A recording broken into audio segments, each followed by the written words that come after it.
আরেকটি যে বিষয় সেটা হচ্ছে শরীরের ব্যায়ামের উদ্দেশ্যে, শরীরের শক্তির উদ্দেশ্যে আমরা যে খেলাধুলা করব, এটা একমাত্র শুধুমাত্র উদ্দেশ্য থাকবে শারীরিক ব্যায়াম, শারীরিক শক্তি, এই উদ্দেশ্যে করব।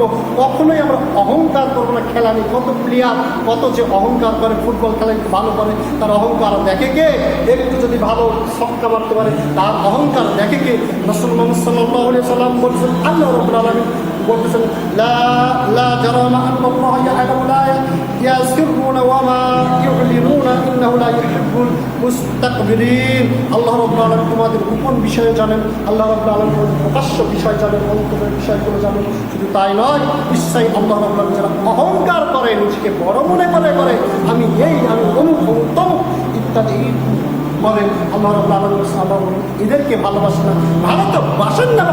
রাসূলুল্লাহ সাল্লাল্লাহু আলাইহি ওয়াসাল্লাম বলতেছেন, الكما عن عبد الله رضي الله تعالى عنه قال قال رسول الله صلى الله عليه وسلم لا يدخل النار احد في قلبه مثقال حبات خردل من الايمان।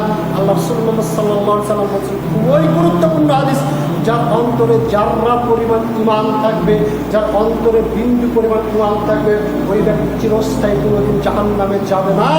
যার অন্তরে যাররা পরিমাণ ঈমান থাকবে, যার অন্তরে বিন্দু পরিমাণ ঈমান থাকবে, ওই ব্যক্তি কখনো চিরস্থায়ী জাহান্নামে যাবে না। তারপর রাসূলুল্লাহ সাল্লাল্লাহু আলাইহি ওয়াসাল্লাম বলেছেন, ওয়ালা ইয়াদখুলুল জান্নাতা আহাদুন ফি কলবিহি মিসকালু হাববাতিন খারদালিন মিনাল কিবরিয়া। এবং যার অন্তরে যাররা পরিমাণ বিন্দু পরিমাণ অহংকার থাকবে, যার অন্তরে যাররা পরিমাণ বিন্দু পরিমাণ অহংকার থাকবে, ওই ব্যক্তি আবার জান্নাতে প্রবেশ করবে। কত কঠিন ব্যক্তি! তার মানে বোঝা যায়, কোনো অহংকারের ব্যক্তির ভিতর যদি অহংকার তৈরি হয়, কোনো ব্যক্তির ভিতর যদি অহংকার সৃষ্টি হয়, বুঝতে হবে সমস্ত ঈমান তার ভিতর থেকে ছুটে চলে যাবে। ঈমান থাকলে আবার বুঝুন হাদিস, ঈমান থাকলে চিরস্থায়ী জাহান্নামে যাবে না। ঈমান যদি যাররা পরিমাণ থাকে, বিন্দু পরিমাণ থাকে, চিরস্থায়ী জাহান্নামে সে যাবে না। আবার বলছেন, যাররা পরিমাণ যদি অহংকার থাকে, ওই ব্যক্তি জান্নাতে যাবে।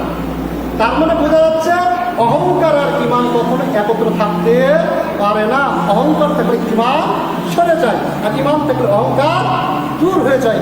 এরকম যতক্ষণ পর্যন্ত হবে না, ততক্ষণ পর্যন্ত ব্যক্তি জান্নাতে যেতে পারবে না। ওমর ইবনে শাইব রাদিয়াল্লাহু তাআলা আনহু হতে বর্ণিত, তিনি বলতেছেন তার বাবা হতে বর্ণনা করেন, তার বাবা দাদা হতে বর্ণনা করেন। এবার রাসূলুল্লাহ সাল্লাল্লাহু আলাইহি ওয়াসাল্লাম বলছেন, দাম্ভিক ব্যক্তিদের কিয়ামতের দিবসে যারা অহংকার করবে, সেটা খেলার অহংকার, সেটা টাকার অহংকার, সেটা ধন সম্পদের অহংকার, সেটা এলেমের অহংকার, যে কোনো ক্ষেত্রে কোনো ব্যক্তি যদি দাম্ভিকতা করে, অহংকার যদি করে, রাসূলুল্লাহ সাল্লাল্লাহু আলাইহি ওয়াসাল্লাম বলছেন, এমন ব্যক্তি কাল কিয়ামতের দিবসে ক্ষুদ্র পিঁপড়ার ন্যায় মানুষের রূপে সমাবত করবে। ছোট ছোট পিঁপড়ার ন্যায় মানুষ রূপে সমাবত করবে, তাদেরকে চারিদিক হতে অপমান লাঞ্ছনা ছেয়ে বলবে, এ খাটো দশ, বলি না ছোট ছোট যখন হয় বলি খাটো দশ, এই খাটো, এ পিস্তি ইত্যাদি ভাবে যেইভাবে দুনিয়াতে খাটোদেরকে আমরা অপমান করতেছি, কাল কিয়ামতের সমস্ত মানুষের সামনে যারা অহংকার করবে, দাম্ভিকতা করবে, নিজেকে বড় মনে করবে, কিয়ামতের সমস্ত মানুষের সামনে যে ছোট পিঁপড়ার ন্যায় হয়ে থাকবে, তখন তারা কি করবে? অপমানিত করবে, লাঞ্ছিত করে ফেলবে। জাহান্নামের গুলাস নামক একটি কারাগারের দিকে তাদেরকে টেনে নিয়ে যাওয়া হবে, আগুন তাদেরকে গ্রাস করবে, জাহান্নামীদের গলিত রক্ত ফুস তাদেরকে পান করানো হবে।